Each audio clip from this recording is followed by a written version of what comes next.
basically the America Invents Act created a micro entity category of fees. Now, the reason why the micro entity is a big deal is because if you qualify for it, you can basically pay a quarter of what large entity pays and half of what small entities pay.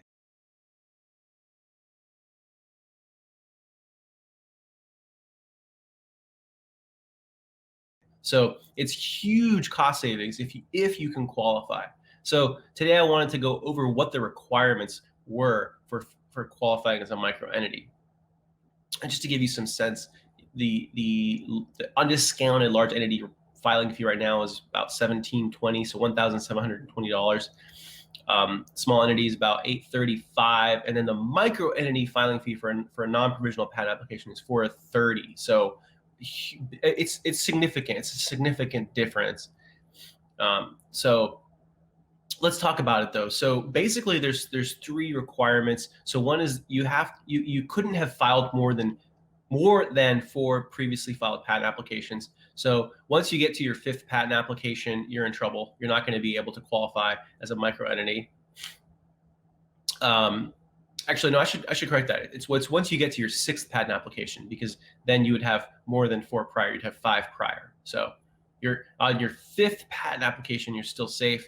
But as soon as you move on and file your 6th patent application, then you'll no longer be able to qualify as a micro entity. Now, it's important to note that in the application filing count, they do not count provisionals, thankfully. So you can file provisionals all day, and that won't affect that number as of now. The other big point with that is that PCT, so international applications under the Patent Cooperation Treaty, are not going to count towards that number. And I'm going to show you guys how to find this information so you guys can read it and understand it. But this is a question that comes up often. We often have clients that ask us, "Oh, do I qualify as a micro entity?"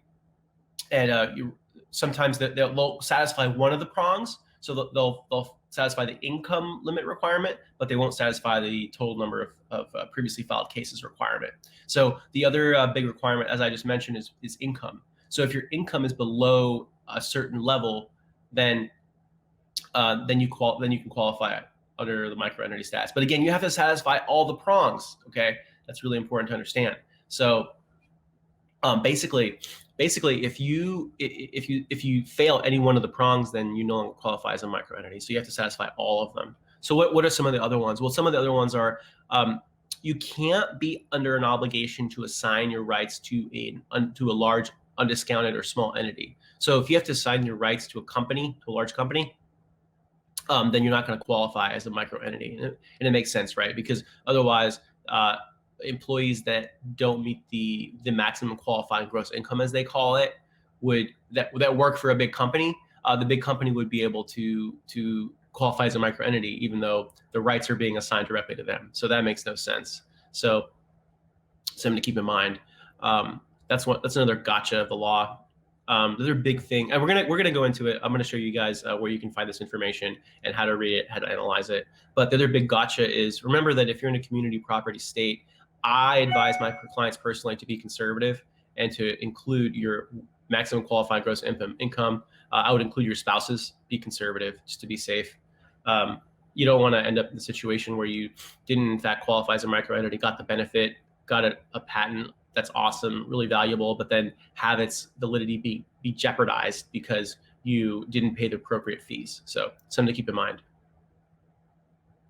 Okay, so I also want to show you guys how you guys can find this information.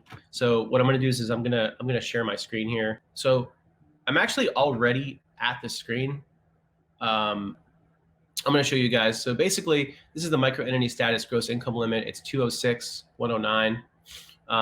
And then if you click on the form here, I'm not going to click on it here, but I'll click on it here. If you click on the form here, it actually takes you to the form. And this is the form that explains exactly what the filing fee requirements are. So again, you have to qualify as a small entity.